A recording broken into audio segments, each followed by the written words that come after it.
Salut tout le monde.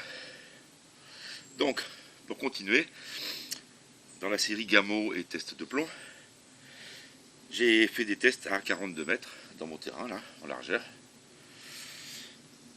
Parce que j'ai pas plus de place sans obstacle en fait. Mon terrain est beaucoup plus grand, mais j'ai des obstacles après. Et alors là, il y avait du vent. J'avais des rafales à plus de 30 km/h. Je n'ai pas touché au réglage, c'est-à-dire que les réglages que j'avais quand j'ai tiré à 70 mètres, je n'y ai pas touché. La carabine, je l'ai entreposée chez moi, bien posée, pas de problème. À la part suite choc, rien du tout. On a vu qu'on était centré droite-gauche impeccablement bien. Et là, j'ai fait un tir. Alors, je vais vous expliquer. Je me suis mis de ce côté-là, je vais vous le filmer tout à l'heure, et j'étais au soleil. Et j'ai tiré là-bas, je vais vous montrer aussi, dans un gros bidon de 200 litres, où je mettais les cibles par-dessus. Et j'étais à 42 mètres télémétré. Je vais vous montrer mieux les résultats après. C'est déplorable. Ce qui s'appelle déplorable. Alors, je voulais départager deux plombs. Je voulais départager le HN Hunter du JSB Exact Heavy. Alors, on s'aperçoit que le Hunter, il n'aime pas du tout le vent. C'est catastrophique. Ce qui s'appelle catastrophique. Et puis, le Exact Heavy, alors lui, c'est quand même beaucoup mieux. Alors, j'ai tiré environ 25 plombs par cible, à quelque chose près. Parce que j'ai fait des tirs de flambage et tout avant, que j'ai pas filmé. Voilà, il y a environ 25 tirs. Alors, on s'aperçoit que tout est décalé. Alors, la hauteur, on s'en fout, je ne l'ai pas réglé. Je savais qu'il y aurait de la balistique, c'est normal. On était à 42 mètres, donc le plomb commence à chuter. On s'aperçoit que ça chute à peu près pareil, l'un et l'autre. Pas grande différence. Mais on s'aperçoit que c'est tout décalé vers la droite. Et alors ça, j'ai eu le problème. Bon, après, ça ne groupe pas parce que c'est le vent. C'est uniquement le vent. D'ailleurs, on va refaire un test aujourd'hui avec deux plombs. Et aujourd'hui, on n'a pas de vent. Et en plus, on va inverser le sens du tir. Vous allez comprendre pourquoi. Mais on s'aperçoit que tout est décalé vers la droite. Pourquoi? Eh bien, tout simplement parce que la carabine était au soleil que d'un côté. Voilà. J'avais le soleil plein sud, donc c'est-à-dire derrière moi. Là, c'est un peu couvert, ça va. Et j'étais en plein soleil au bout de mon terrain, là, à côté de ma porte d'entrée. Et le soleil tapait qu'un côté, perpendiculairement, il était perpendiculaire à la carabine. Donc j'avais le soleil qui venait de ma gauche et qui tapait le côté gauche de la carabine. Et je m'aperçois que quand je suis au soleil, eh ben, la carabine a dévie. Enfin, les tirs dévient. Alors, est-ce que c'est dû à la carabine, qui lorsqu'elle chauffe d'un côté et pas de l'autre, forcément, ça dévie le tir, ou est-ce que c'est la lunette? Bonne question. Ça, personne n'en parle dans les vidéos que j'ai pu constater sur YouTube. Personne ne parle de... Alors, la lunette, c'est une Aoki, c'est une 41250, avec réticule lumineux et réglage de parallaxe. Donc le parallaxe était bien réglé, tout est bien réglé. Mais je m'aperçois que quand on met la lunette au soleil ou la carabine au soleil, ou il y a peut-être un défaut sur les deux, ou c'est peut-être que la carabine, ou c'est peut-être que la lunette, ou c'est peut-être les deux. Mais quand on la met au soleil d'un côté, du côté gauche, on a des tirs à droite. Et inversement, puisque j'ai testé le contraire pour voir. Et inversement, si c'est l'autre côté, on a des tirs à gauche. Voilà. Donc la carabine ou la lunette est sensible au soleil. Donc grosso modo, se mettre à l'ombre, ou alors avec le soleil de face ou dans le dos. Mais pas le soleil en plein travers. Ça ne marche pas. On a une dérive due au soleil. Pas due à la chaleur. Mais je ne peux pas vous dire si ça vient de la lunette ou si ça vient de la carabine. Puisque j'ai pas essayé de faire des tirs sans lunette. Maintenant que tout est monté, ça m'embête de tout redémonter pour voir si ça vient de la carabine ou de la lunette. Enfin ça, j'avais déjà remarqué une fois, et là, ça se confirme. Alors là, ce que je vais faire, c'est que si je me remets là-bas pour tirer de ce côté-là, je vais être encore au soleil. Aujourd'hui, il n'y en a pas trop, c'est un peu couvert, mais ça va se dégager dans pas longtemps. Là. Donc ce que je vais faire, c'est que j'inverse. Je vais me mettre de ce côté-là maintenant, et je vais tirer de ce côté-là, puisque là-bas, je suis à l'abri, à l'ombre. Il fait 24, 25, il fait lourd d'ailleurs, et nous allons recommencer. Mais je m'aperçois que, quand même, avec le Exact Heavy, j'avais quand même j'avais quand même 13 plombs au moins. 1, 2, 3, 4, 5, 6, 7, 8, 9, 10, 11, 12, ouais 12 dans le centre. Alors que là, j'en ai que 2 quoi. Là j'en ai que 2. Donc le Hunter, je pense que je vais l'éliminer. Maintenant on avait vu que j'avais eu des bons résultats quand même en hauteur avec le Heavy, alors le JSB Heavy Monster. Mais c'est le plomb le plus lourd. Donc je pense qu'avec du vent, c'est le plomb qui va être le mieux. Le problème, c'est que on a vu que s'il ne va pas assez vite, il n'est pas stabilisé. Donc en fait, je vais me limiter à 2 chargeurs uniquement, et je vais charger la carabine à bloc. Et je tirerai que 2 chargeurs, c'est-à-dire 20 coups. Et après, j'arrête avec le Monster, et je recharge la carabine. L'autre est plus léger, donc lui, par contre, même à 100 bars, j'avais encore des bons groupements. Ce qui n'est pas du tout le cas avec le Monster. Pourtant, la différence est de 0,2 grammes uniquement. C'est-à-dire que vous en avez un, non, j'ai pas les poids là, mais je l'ai sur les boîtes. Il y en a un qui fait, le Monster fait 13,43 grammes, donc 0,87 grammes, et le Exact Heavy fait 0,67 grammes. Donc il y a quand même une grosse différence entre les deux. Ce sont aussi les 2 formes les plus aérodynamiques. Et bien ça se voit en cible, hein, parce qu'on arrive à faire mieux avec des plombs plus aérodynamiques. Voilà. Même si c'est pas joli, on arrive à faire mieux. Je vais vous montrer ça de plus près. Donc qu'est-ce que je vais faire? Je vais faire un partage. Je vais essayer de voir lequel est le mieux entre le Heavy, le Exact Heavy et le Exact Monster. Parce que je disais que j'allais pas garder le Monster, mais bon, il offre quand même des bonnes perfs, mais à carabine chargée à bloc. Au niveau des puissances, on a 1,12 joules de différence entre les deux. Et c'est le plus léger qui est le plus puissant, puisqu'on sort 29,50 joules, à bout portant bien sûr. Et le Monster nous sort 28,38. Donc 1,12 joules de différence entre les deux plombs. Seulement ça, c'est à la sortie du canon. Attention, là on va faire du tir à 42 mètres. Sachant que le plomb le plus lourd est le plus aérodynamique, en forme, à mon avis, il va rattraper tout de suite l'autre à cette distance-là. Alors pour ça, il y a une façon très simple de le savoir. On va tirer dans un dictionnaire à 42 mètres. Enfin, je vais mesurer exactement. Et on va voir combien ça perce de pages. Donc j'ai pris un dictionnaire épais comme ça, scotché pour que les pages soient bien collées les unes contre les autres. Et je vais faire des tirs avec les 2 plombs. Et on verra celui qui perce le plus de pages à 42 mètres. Et à mon avis, ça va se tenir. Ou alors, s'il y a un plus, je pense que ce sera du côté du plomb le plus lourd. Donc ça va s'inverser par rapport à la puissance en sortie de canon, ou alors ça va être à peu près similaire. Nous allons le voir, on va voir tout de suite. Donc c'est parti, et je vous montre. Voilà.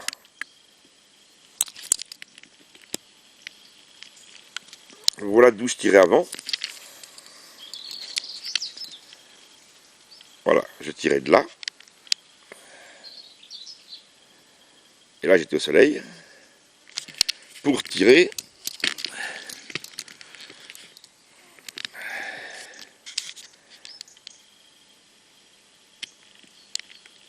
ici dans ce bidon. Vous voyez, ça défonce le bidon de 200 litres quand même. Hein. Alors maintenant je vais tirer de la table, de la chaise qui est là. Voilà, je vais me mettre là, parce que là je suis à l'ombre. Je vais me mettre ici. Et donc bien sûr, je vais tirer à 42 mètres dans les cibles qui sont là-bas. Comme ça, la carabine sera obligatoirement à l'ombre. Et aujourd'hui, nous avons très peu de vent. Je viens donc d'effectuer 3 tirs dans ce dictionnaire. Et nous allons voir ce que ça donne. Alors, j'en ai tiré 3 à droite, 3 à gauche. 1, 2, 3. Ça, c'est les lourds.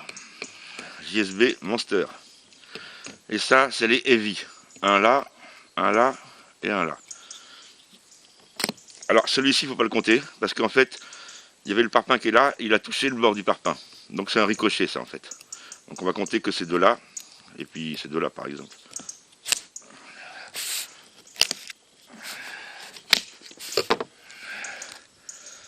Alors,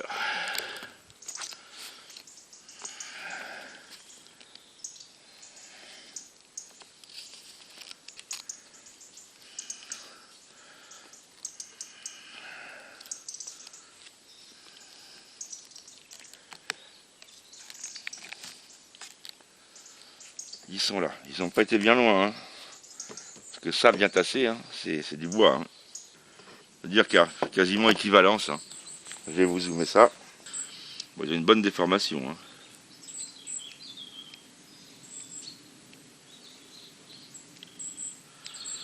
Ils sont complètement éclatés. Ceux-là sont peut-être même un peu plus éclatés, les plus légers là. Ah, ça se vaut, ça se vaut. Voilà un dictionnaire tassé comme ça, hein. C'est une planche, hein, c'est pareil. Hein. D'ailleurs, la planche que j'ai mis là-bas sur où il y a les cibles, c'est du contreplaqué neuf de 1 cm d'épaisseur. Donc on verra bien ce que ça va donner dans la planche d'1 cm à 42 mètres. Donc là, je suis avec les heavy, donc les plombs légers. Et je vais tirer toutes les cibles de gauche avec les plombs légers et toutes les cibles de droite avec les plombs lourds. Donc je finis le chargeur sur les cibles de gauche.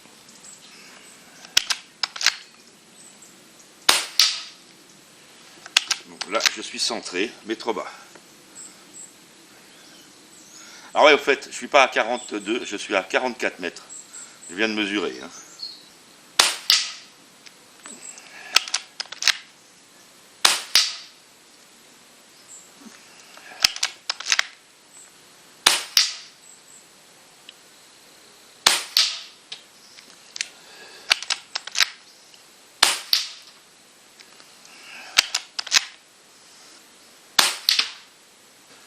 Bon, bah le groupement il est déjà nettement mieux qu'avant. Bon, je suis trop bas, c'est normal. Ça, j'ai pas fait de compensation. Et on va pas faire de compensation non plus pour les lourds. Donc ce coup-là, on passe cible de droite. Donc il doit me rester 3, il doit me rester 7 tirs. Ah! Comment ça se fait que ça n'a pas armé là? Là, c'était un coup à vide, je sais pas pourquoi. Oh, il doit y en avoir 2 là. Il y a quelque chose qui a merdouillé. Bon, là, il ne faudra pas compter. Je sais pas du tout où ça a tapé d'ailleurs. Ah bah là, je suis quasiment dedans là. Oula, bah il n'y a pas photo, hein. Le plomb lourd est nettement meilleur. Ah bah oui alors.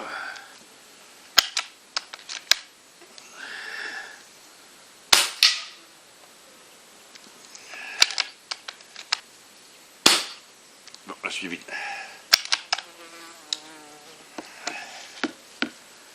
Ah bah là je suis très surpris, hein. Je m'attendais pas du tout à ça. Vous voyez comme quoi la différence de balistique elle est énorme. Énorme. Et c'est le plomb lourd qui a le meilleur profil. Vous avez vu la balistique qu'il a par rapport à l'autre? Puis alors beaucoup plus précis aussi. Donc il n'y a pas photo, hein. C'est bien le JSB Monster le meilleur. Hein. Par contre le problème c'est que je ne pourrai pas tirer 36 chargeurs. Alors on va aller voir tout de suite en cible. Bon bah alors je suis très surpris et très agréablement surpris. Parce que par rapport à mes autres cartons, ça n'a rien à voir. Comme quoi le vent c'est abominable. Et alors là j'ai un résultat encore totalement différent. Ça j'ai. Alors en fait, ce plomb là, qui est le plus léger, il devrait taper plus haut.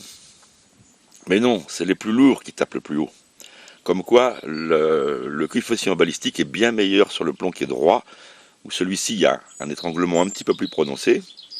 Tout de suite, voilà, ça chute parce que aérodynamiquement, il n'est pas performant. Enfin, moins que celui-ci. Et c'est le plus lourd qu'emporte. Et puis en plus, au niveau précision, c'est groupé. Alors là, il y a eu un défaut de tir. Est-ce que le chargeur, il y a un plomb qui est tombé ou je ne sais pas. Alors on va continuer. Je vais continuer principalement. Je vais refaire un chargeur de plomb lourd. Normalement, le plomb, il va finir par se déstabiliser. Là, je suis rendu à 2 chargeurs. Donc je vais voir si je peux tirer un 3e. Voilà. J'ai rapproché la caméra là à 20 mètres. C'était un peu loin là-bas, je pense. Là, on verra mieux, je pense. Allez, j'y retourne.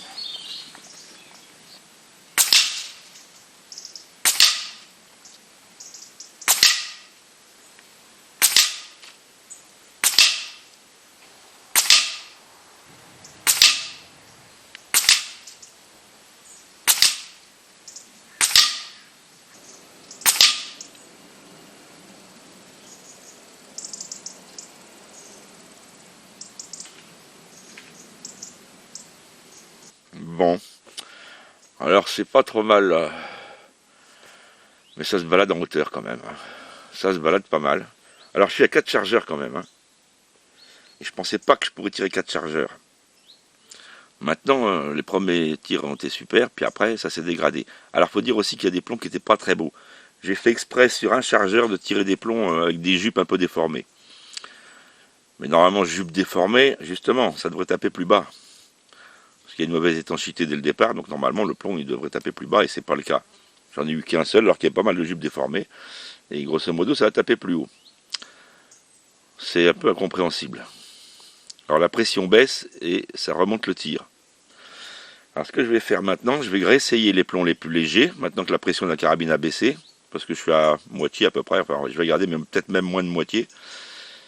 Et je vais rattaquer un plomb léger sur la cible de gauche donc, mais une neuve sur celle qui est en dessous. Voilà, je vais rattaquer celle-ci là, avec plomb léger, maintenant que la pression de la carabine a chuté. Voir l'effet de la pression sur la précision. Et on va pouvoir revoir la balistique aussi, voir si ça tape toujours plus bas ou pas. Alors, conclusion.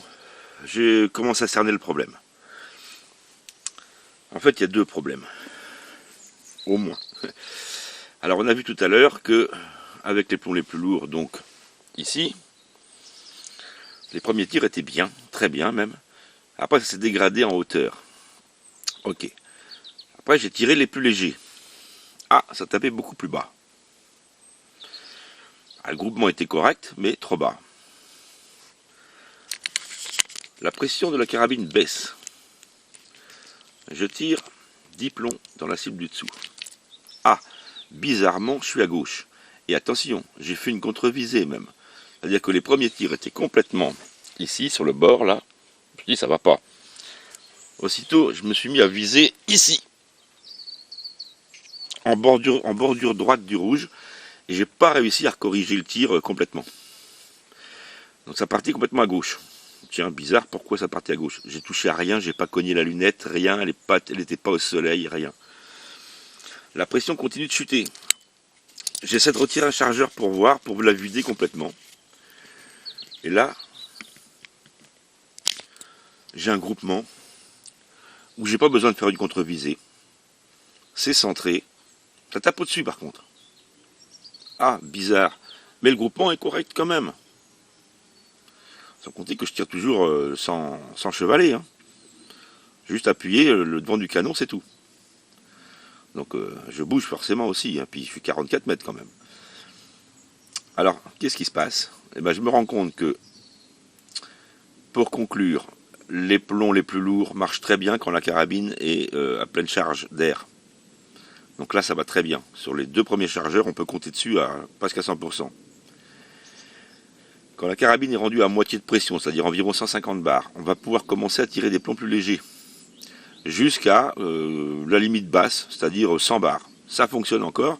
La preuve, c'est le groupement du bas, là. Là, je suis rendu dans le jaune de la carabine, juste au niveau du jaune, où on est à 100 bars. Et bien, ça groupe très bien. Il y a encore de la puissance, ça traverse la planche, hein, pas de problème. Je vais vous montrer. Et qu'est-ce qui se passe? Pourquoi un coup j'ai des tirs à gauche? Pourquoi après c'est centré? Voilà. Alors le problème, il vient de la lunette. Parce que la dioptrie, elle bouge. Et à chaque fois que je règle la dioptrie, uniquement la dioptrie, j'obtiens des tirs différents. Voilà le souci. Et comme en plus, suivant les plombs et la pression, il ne faut pas utiliser les mêmes plombs, et ben voilà, les deux mélangés, on s'y perd. Donc il y a bien un problème quand on règle la dioptrie, ça va dérégler le tir. Et il y a aussi un problème de pression. Donc je vous conseille plutôt d'acheter une carabine régulée déjà pour commencer. Comme ça, vous allez pouvoir tirer avec une pression généralement régulée autour de 120 bars, généralement, pour avoir des tirs constants, puisque là, on part sur des pressions qui sont hautes, et puis après, ça baisse progressivement. Donc déjà, je vous conseille d'acheter plutôt une carabine régulée. Bon, ce sera plus cher, hein, ça c'est clair, c'est plus cher. Et puis, au niveau de la lunette, eh ben, je vous déconseille la Oki, je vous déconseille. J'ai tiré avant avec de la Barska, j'ai jamais eu de problème. C'était de la 3.9 en plus, hein. De la 3.9-40 en Barska et en corps central de 30 mm. lunettes très lumineuses, qui m'avaient surpris parce qu'elles valaient pas cher à l'époque. Ça doit être des lunettes russes, je crois, quelque chose comme ça. On n'en trouve pas beaucoup en ce moment. Bon, il y en a, mais les prix ont vachement augmenté. J'ai eu des Nikko Stirling. Alors Nikko Stirling, je l'ai tiré à la 17 HMR, j'ai jamais eu de problème. Et c'est dans les mêmes prix la Nikko Stirling, hein. Ça se tient. Si j'avais su, j'aurais repris une Nikko Stirling. Parce que j'avais une 4,1650 sur ma 17 HMR. À 100 mètres, je groupais dans 3 cm. Hein. Dans un rond de 3 cm à 100 mètres. Et je pouvais aller au soleil, je pouvais aller à l'ombre, il n'y avait pas de problème. J'ai jamais rencontré ce problème-là. Donc voilà ce que je peux en dire. Il y a deux problèmes. Carabine non régulée, et puis lunettes qui pas... Non, c'est pas mal, mais c'est pas ça, c'est pas ça.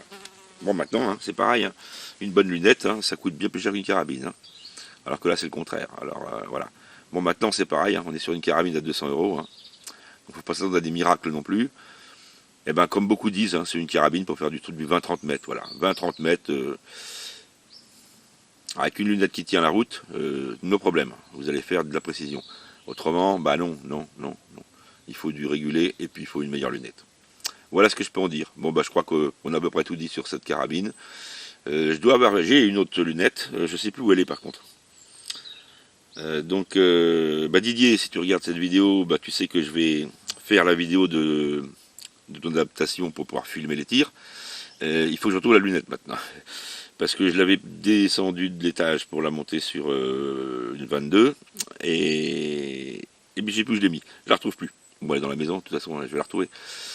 Donc là, ce que je vais faire, c'est que je vais remonter cette vieille lunette qui doit être une 3.932 ou 3.940, même pas 3.940. Mais je vais monter cette lunette-là pour voir s'il y a une différence. Parce que là, ça me chagrine quand même, cette lunette-là. Bon, je voudrais essayer avec l'autre. Bon, l'autre, c'est pareil, hein, c'est un truc à 100 balles, mais que j'ai payé, que j'ai acheté il y a, oh là là, elle va avoir 40 ans. Hein. Puis c'est un truc chinois encore. Hein. Mais elle bougerait peut-être moins. Va donc savoir. Donc je vais réessayer avec une autre lunette. Bon bah sur ce, pas grand chose à vous dire de plus. Je crois qu'on va en finir là sur cette carabine Gamo et sur les plombs. Bon bah les monsters ils vont très bien. Mais voilà, il faut mettre de la bonne pression. C'est-à-dire qu'il faut la charger à bloc. Et avec les monsters à bloc, vous avez des moutirs, pas de problème. Ça marche très bien. La planche, bah, vous voyez 1 cm. Hein. Et tous les plombs sont passés à travers, hein. Absolument tous. Hein. Il n'y en a pas un qui est pas passé. Hein. Ils passent tous. Hein. Tous, ils passent tous à travers. Sans exception. A plus les amis.